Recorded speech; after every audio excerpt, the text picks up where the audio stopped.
I'd like you to meet Eloise. She's someone I actually met when we were implementing health reform in Massachusetts. She was a 50-year-old woman, a single parent, who had worked hard as a cleaning woman her whole life.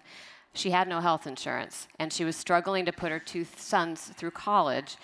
She was a very proud woman, but she wasn't proud of her fainting spells, which would happen at work and sometimes keep her from working. And these spells had gone undiagnosed, obviously, because she didn't have a way to get to a doctor, even though she was working.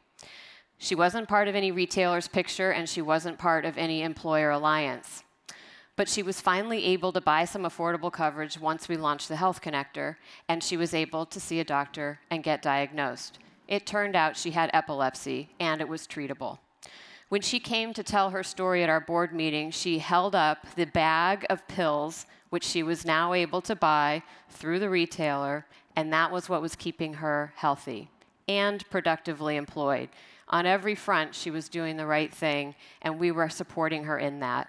And she was so happy to report on top of that that now she was going to be able to do the work it took to put her sons through college.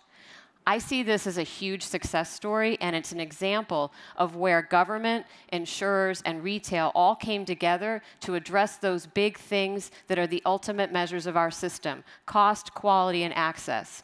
Are we providing that as a society? Why wouldn't we want to have 28 million more Eloises? I think we can do that if we have the will. We talk about Washington as kind of this thing over there.